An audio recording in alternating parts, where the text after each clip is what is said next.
Hello, welcome to this week's podcast. I am Jody Shirami at astropod_cast, and this is for the weekly report from October 10th through October 17th. And I am taping this on Thursday. So, tomorrow, as we know, it's going to be another crazy volatile week because it's October. So, again, every time something shifts, every personal planet that shifts, we'll be having aspects to the outer planet. And the outer planet are the bigger outer planets that have a lot of power and influence on the personal planets because they are higher octaves of the personal planets. So right now, all the outer planets are retrograde. Uranus in Gemini is preparing at 0 degrees to go back into Taurus. And Saturn in Pisces has already shifted out of Aries and is in Pisces. Again, going back over these points, these degree points that we've been going over for the past year. Pluto in Aquarius is also retrograde, but will not be going back into Capricorn anymore. It's only retrograding in Aquarius for the next 19 to 20 years. So these outer planets are very powerful. Neptune is also retrograde in Aries at 0 degrees of Aries, preparing to also retrograde back into its home sign of Pisces. And again, Pisceans are very blessed right now to have Neptune its own sign, and because it takes 165 years for Neptune to be here. And Neptune and Saturn meet up every 36 years and they reset a lot of things that are going on because, again, it takes 36 years for Saturn to meet up with Neptune. So we have the structured dreams that arise out of Saturn and Neptune's meetup. They work together very well and they set the stage for what's to come for the next 36 years, which is really kind of a generational thing because all the outer planets rule over generational values. And then the other outer planet, Jupiter, who's kind of a personal outer planet because it only takes a year to go, it takes 12 years to go around, so it's the fastest of the outer planets, is in Cancer, blessing us with a lot of empathy and emotional intelligence right now, which I hope we're using for good and to help others. So today, Thursday, it's kind of a nice day, and tomorrow on Friday, at 1:11 a.m., the moon will be shifting into Gemini. And then when it's at 8 degrees and 31 minutes of arc, it will be conjuncting Uranus in Gemini at 0 degrees and 59 minutes. And then it will be trining Pluto in Aquarius at 1 degrees and 22 minutes. So this is again, it is the grand air trine with Uranus, Pluto, and now the moon is involved in this grand air trine. So our emotions are having a chance right now in Gemini to have a very curious, emotional couple of days where it is seeking a partner, a twin, because Gemini is about finding your twin. And so this energy that starts tomorrow on Friday really will bring us some hearted dialogues that we can use to find some interesting things to do with Uranus and Gemini and the moon here. You're going to really want to be exploring ideas and talking and discussing things. And it's a good time for that, the way the world's going. We need to have more diplomatic conversations, especially with the sun in Libra. And then on Saturday and Sunday, Venus is going to go opposite of Saturn at 26 degrees and 10 minutes, exactly at 7:10 a.m. on Saturday morning. And this is a very romantic type of love in terms of Venus opposing Saturn. Venus is in Libra. Saturn is in the last degrees of Pisces, having shifted back, but it's enough to where they are opposing each other. And Saturn being in Pisces is giving structure to our dreams, our wishes, because again, Pisces has no structure. It has no boundaries. It is the end of the road. It is everything on one. And we've talked about this many times.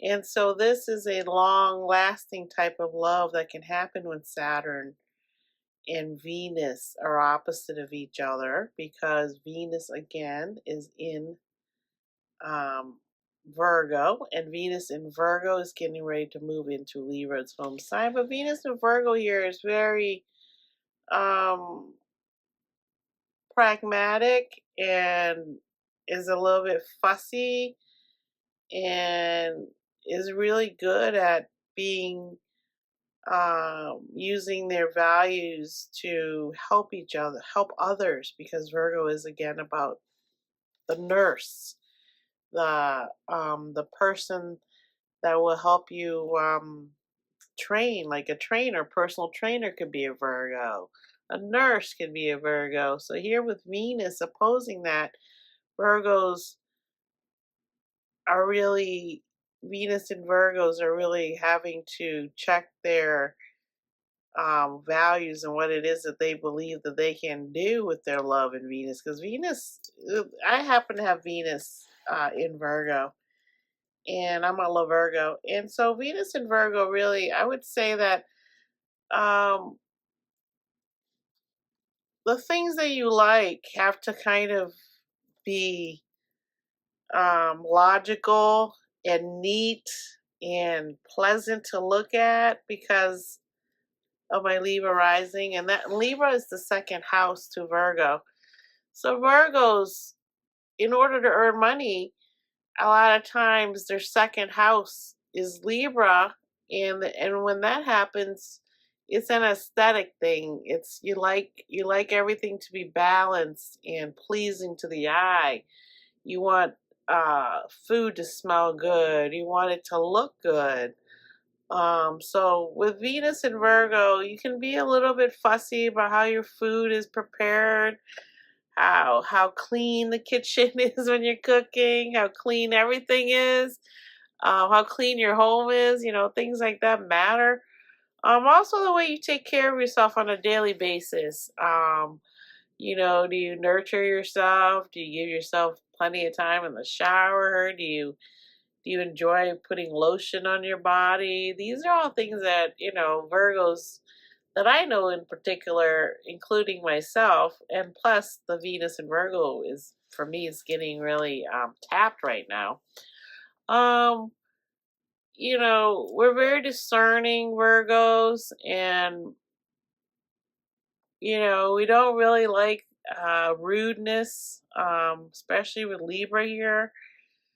So it's just one of those days where you might not be able to be happy because you're so fussy. So this weekend could be one of those times when you're fussy about things and things aren't going quite well. It could be uncomfortable for some people, especially if they don't have any Virgo in their chart. It might be a little confusing why all of a sudden things don't seem to be copacetic, things are pleasing to the eye, things don't smell good. So really take a step back and realize that it'll pass. Also on Saturday, Virgo Venus will be opposing Pisces Saturn. So Saturn here will be at 26 degrees and 10 minutes, and it's going to be exact to 7:10 a.m. on Saturday morning. And then it's also the Venus, the Virgo Venus will also be going opposite of Mercury, of Scorpio Mercury, at 3 degrees and 6 minutes at around 5:14 a.m. So the thing with the Mercury Scorpio happens before Venus goes across opposite of Saturn. So this is really one of those times when this is a long-lasting love, because Saturn's involved with Venus here. This is a long standing relationship where couples will find the balance they need. Because again, when it's opposites, it helps a lot when you're opposites, in terms of there's this energy that's magnetic and it is pulling you towards each other. Even though you're opposites, the magnetic energy means that you need each other to balance each other out, to balance yourself out, right? So a lot of times opposites attract, and it's definitely true. And then on the 13th, which will be Monday at 2:37 a.m., the moon enters Cancer.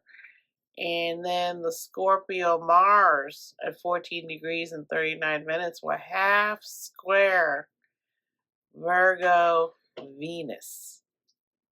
So Mars and Venus are going to have a lot of transits here as we head into the new year. And again, Venus and Mars is feminine, masculine energy. Again, talk about opposites.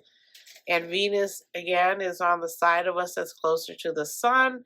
And Mars is on the other side of us, closer to Jupiter. This energy, when it's opposite each other, is going through the Earth's magnetic core.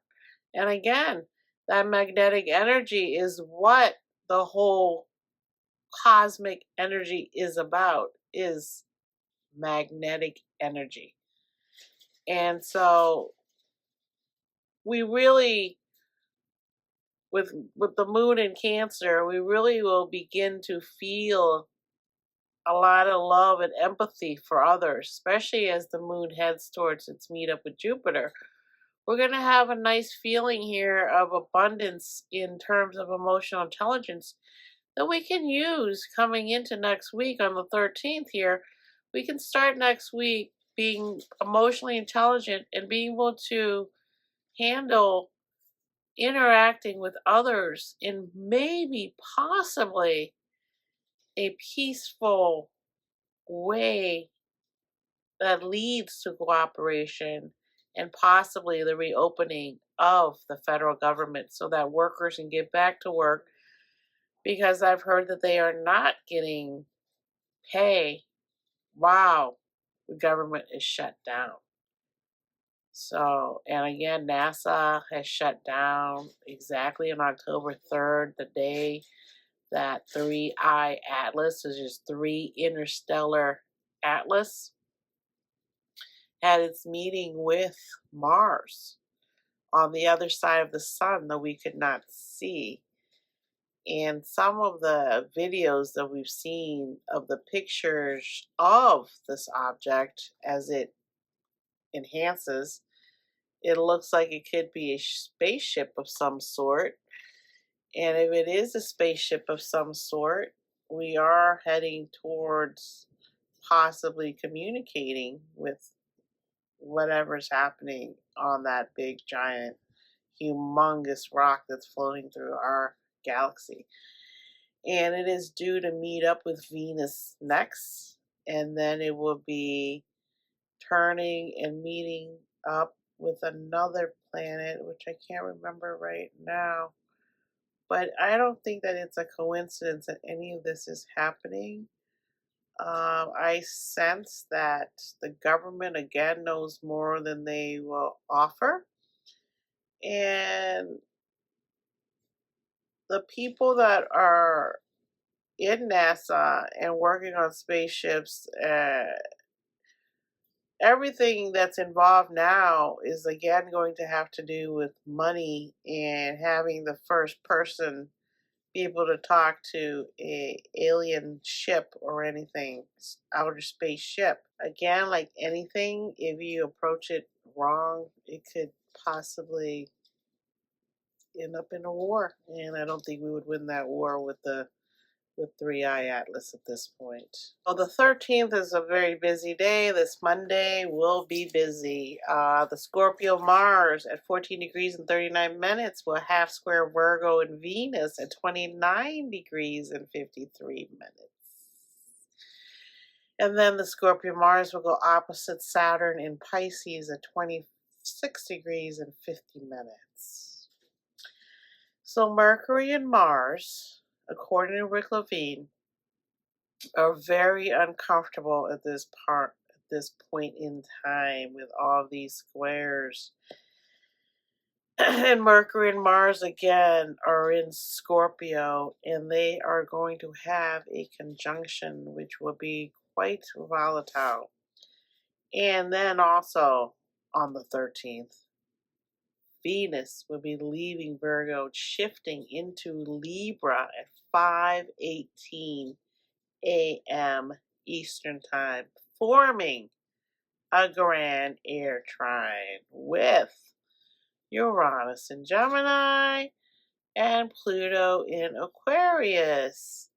So Libra season is activating this grand air trine, and this grand air trine is a super grand air trine because these are super powerful outer planets here that are conjuncting with personal planets and really upgrading our communication, the way we think, the way we talk, how we talk to one another is really up for grabs. But also with Mercury and Mars involved here, also our intentions in Mercury, our thoughts, the way we attack a problem, the way we solve a problem, the way we deal with family matters, all is up for review here.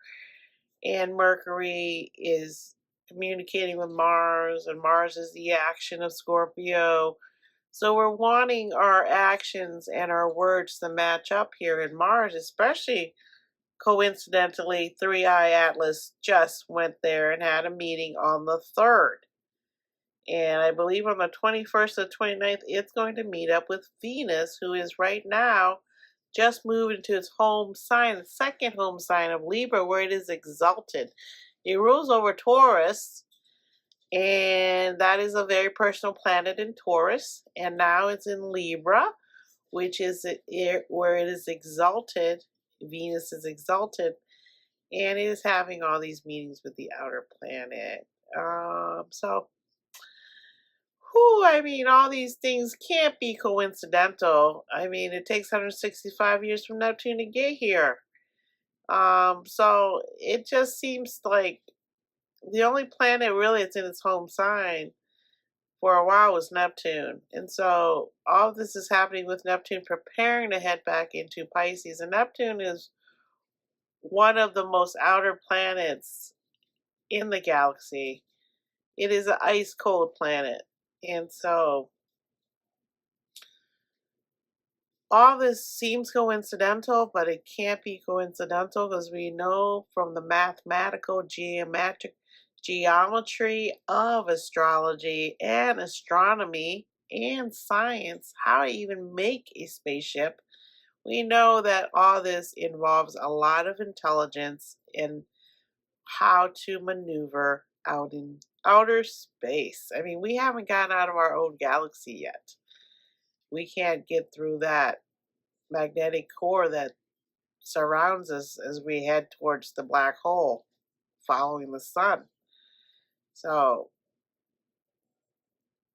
these could be the people that were here before that splice our DNA, making us humans, and building the pyramids and all the temples in Asia. I've done some research on the temples in Asia. In one temple in particular in Thailand, a lot of the temples in Asia look like spaceships when you look at them, in terms of how deep they go underground, and there's chambers under there. And some of the chambers have things that didn't exist back then. It doesn't make sense how that happened. One of the temples in Thailand had 40 pounds of solid gold trinkets that were made and were just stored down there. And then below that level was a metal object encasing another artifact that we don't know how they could have made that. And that's just one temple in Thailand that I researched. The temples in India also have all these subfloors going underneath the temples. And the temples, when you study them, look like uh, the front of a rocket ship. And all the statues surrounding them are usually of like flying creatures, like a gargoyle or something flying, that protecting the ship. Could they be coming back to see how we've been doing all these years? They went and they're now coming back. Are they coming to see how we're evolving? We don't know the answers to, and we are very curious. And maybe this is the planet we got put on because we could survive here. They were looking for a new place for all of our people to live, and this is one of the planets they chose. And now they're on their rotation of 1,000 years going back to check on their ships, on their people that they left behind, on how it's going. And I could believe that 100%, that they're coming back to see how we're doing. Libra Venus opposes Aries Neptune at 0 degrees at about 9:16 a.m. So right here again, we've got Libra and Venus opposing Neptune and Aries, and that is Venus opposing its higher octave of Neptune. So this is a look at the conjunction of Saturn and Neptune on Valentine's Day. According to Rick Levine, this little opposite thing with Venus opposite of Neptune, from Libra to Aries, again, is a preview, a trailer for what will be happening on Valentine's Day when Saturn and Neptune conjunct. For real, for real. They've been traveling near each other, a couple degrees here and there, but with Saturn retrograding in Pisces back to almost, I think, 15 degrees or close to there, and then Neptune going in and retrograding back about 5 degrees, maybe, because Neptune doesn't move as fast. And then they meet up in conjunct on Valentine's Day at 0 degrees of Aries. And again, 0 degrees is a world access point where something's going to happen on this day that's dedicated to love by Saint Valentine, that we have a chance to really work towards harmony in that amount of time if we really try. And then also on this day, the 13th, which is Monday, there's a lot happening on Monday. Pluto in Aquarius will be stationing direct at 1 degrees and 22 minutes of arc. This is super powerful energy because Pluto is the most outer planet in our galaxy that affects us. And Pluto doesn't do anything halfway. It's so tiny, so far away that if it moves at all, the energy that comes in from that wave is like a tsunami wave. So we are also dealing with long-term stability.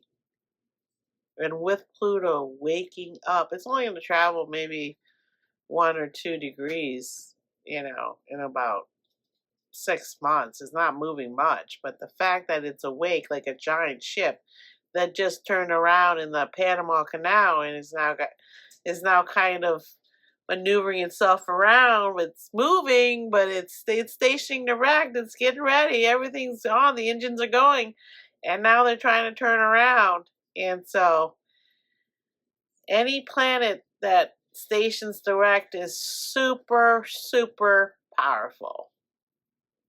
Just think of all the energy, all the waves it's giving off to the galaxy.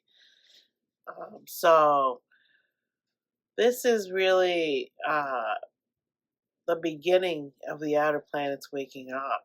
And Neptune has not even gone back into Pisces yet, and Pluto's waking up, and Pluto's going to have meetings with all these outer planets that are still retrograde. And so these outer planets are going to be downloading what Pluto has been learning since it's been in Aquarius, solely in Aquarius. And it's being ruled by Uranus, who's in Gemini, and Uranus preparing to go back into Taurus. So Pluto here will be activating the Venus part of Uranus going into Taurus, because then Uranus will be ruled by Venus. And Venus right now has entered its home where it's exalted in Libra.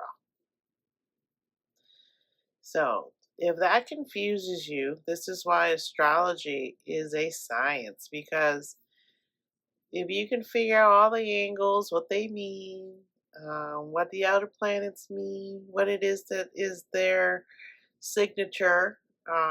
Pluto's signature is complete annihilation. So Pluto is going to be definitely affected by Venus when Uranus goes back in Taurus. Pluto will be Xing out whatever no longer serves humanity. Whether we like it or not, it's going to happen. So really start thinking about all these things as we near Venus's big day, Valentine's Day, February 14th, 2026. And I believe that when we get to that time in 2026, it's going to highlight what will be moving forward in 2026. And we will have seen the the mirage starting to dissipate, and we'll start to see that the mirage wasn't real, but what shows up behind the mirage will be real. And that's what we have to prepare ourselves for in terms of collective karma of being so unbalanced that the government has shut down and we can't see what a giant rock spinning through our atmosphere, our galaxy, is doing. And humanity must stand up for itself and stop looking for easy ways out. Start doing the hard work at a young age, taught how to do hard work. And mental health is a big deal. And so once you get to that point where you have mental health, and the youth, especially of this time, having gone through COVID, having a lot of their schooling really screwed up, and having their graduation screwed up, having their job market screwed up. Even now, the young cannot find jobs. It is not easy. And even the people that go to college cannot find the jobs that they need. So education right now isn't also pushing you ahead because generational wealth. All those people that have money are going to get jobs for their kids in their companies or whatever it is they're doing. And that is also very helpful to teach your children that working for a big company is almost like being in the military from what I've noticed, because I grew up in the military. They take care of you, they help you move, they help you do all these things. So it is not easy. It is a very volatile time for the youth. And as you can see, a lot of Asia are flying the flag while they're protesting for One Piece. It's called One Piece, and my children like it and have watched it. And it really speaks to the youth of today in terms of it doesn't seem to matter how hard we work, how hard we try. We still can't get a job in our own country. We can't make enough money to have a house. So if you're wondering why no one's having children that are young, if they can't afford a house, if they don't have generational wealth, then they're not going to be able to have a kid. And they see the struggles right now of having children. So it's a lot of it is the dream is no longer valid. And that is something that the end of days is about, what end of an era is about, is that you no longer can get what you want out of the way things are, the way things have decayed, the way things have been abused. So, this is where we're at. Libra and Venus at 1 degrees and 7 minutes of arc is going to trine Gemini and Uranus at 0 degrees and 52 minutes of arc at 10:09 a.m. on the 14th. And then Libra Venus will also Aquarius Pluto at 1 degrees and 22 minutes of arc at 7:44 p.m. And this again will give us the magical grand trine. And these are very, very puzzling days because it has to do with communication in our mind and how we think about our life. So these things will be occurring a lot this week. Then the Leo moon arrives. This Leo moon with Aquarius really wants us to express more, say more, talk more, help figure out things that are happening, put your 2 cents into it. We're all here on Earth for a reason. At this particular time, we all wanted to be here, and so we're here. The Libra Sun is going to square Cancer Jupiter and oppose Chiron and Aries.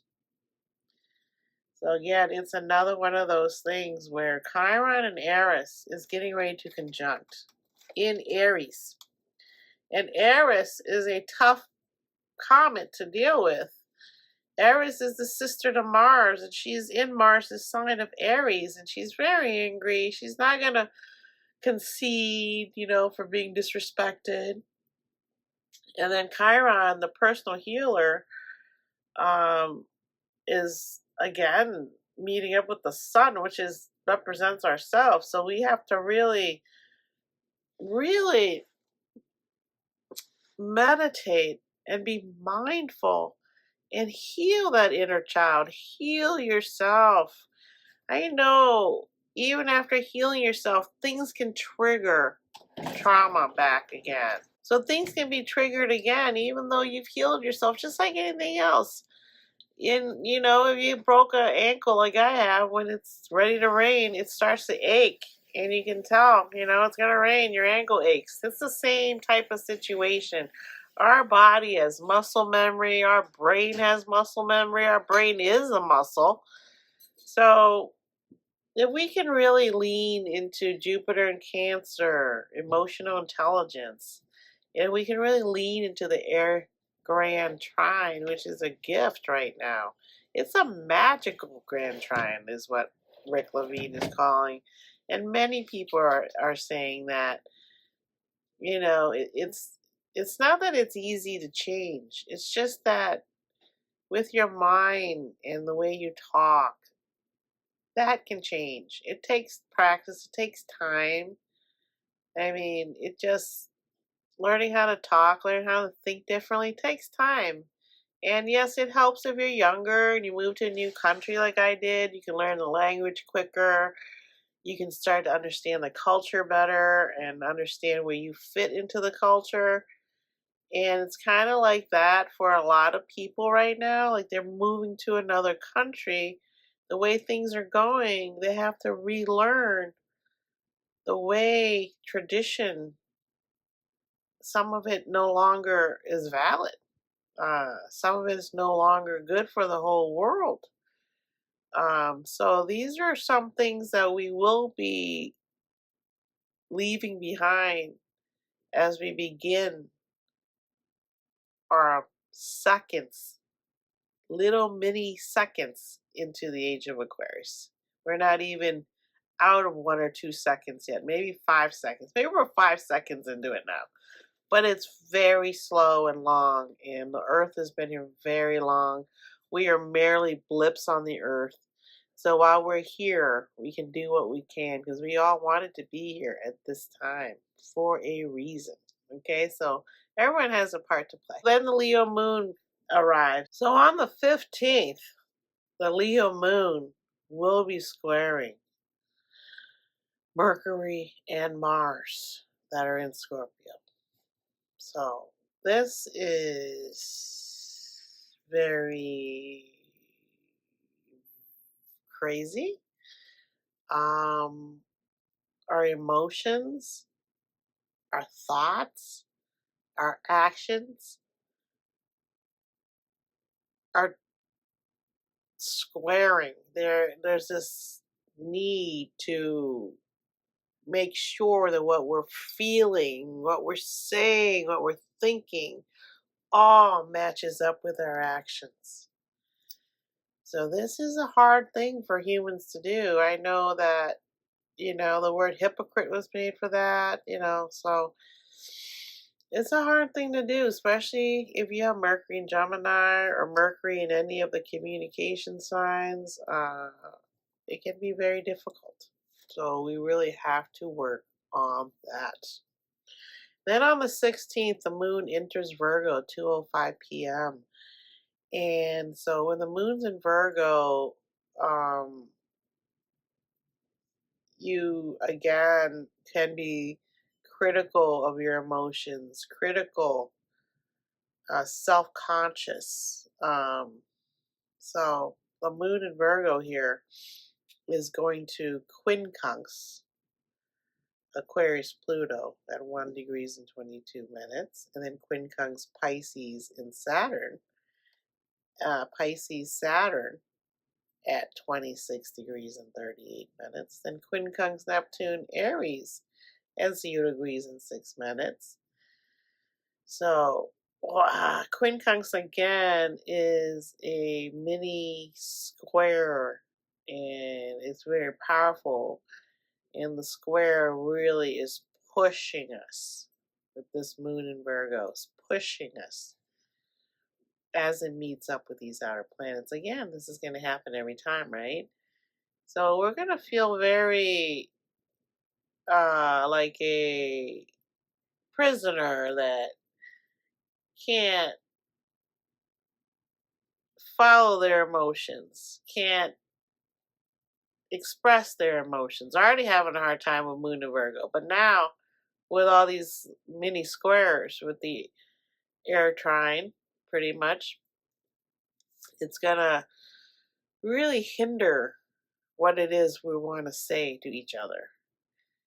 And wow, is this is basically showing you why the government is shut down in America is because the square is so small that in order to be flexible and move around this energy, you have to really concede something, right? And so the Neptune in Aries is saying, your actions are delusional, and then the Pisces, Saturn in Pisces is saying, hey, I can help you with a structure, but the things you're saying aren't making sense to me. And your emotions don't really support what it is that you're saying and doing. So, I understand this very much as a Pisces moon, how the way the Pisces moon can think or act and be very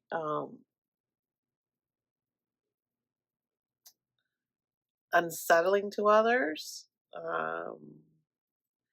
and maybe not reality for others.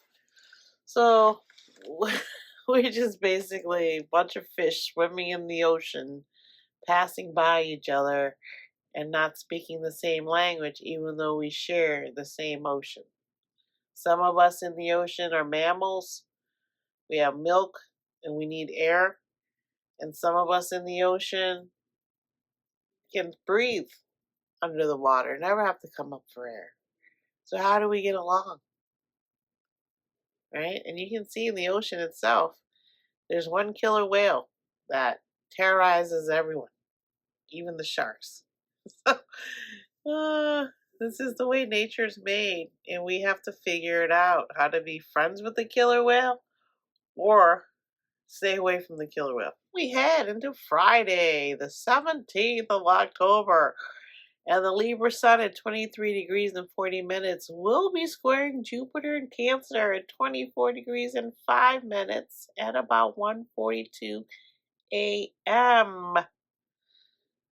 Ooh, and also Jupiter Cancer at 24 degrees and 6 minutes begins its square at 3 p.m.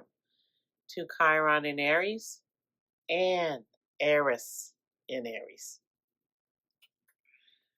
So we head into the next weekend dealing again with our inner wounds and our feeling of being left behind, not included, not cared about, not seen as a human. So it doesn't end for 19 years, these little feelings we're having. And because Pluto again is in Aquarius, and Pluto is changing the fabric of our society, because Aquarius rules over society of people. And Pisces again is helping out as much as it can with Neptune and Aries, jump starting our dreams. And Saturn is doing its job of trying to bring some sense, some practicalness to these dreams, that they can come true, so that the youth of today can still have their dreams like we did back in the 80s. We had our dreams, and in the 60s, our parents had their dreams. And then the 50s, our parents had our dream, our grandparents had dreams. And in the 30s, our great-grandparents still had dreams back then for a better world. And they worked hard to get us here.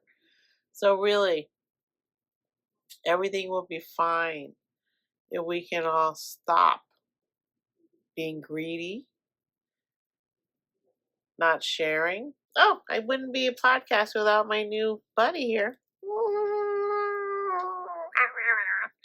So he's a Cancer, and I think he came here to really help the world, like all dogs do. They're here to help us.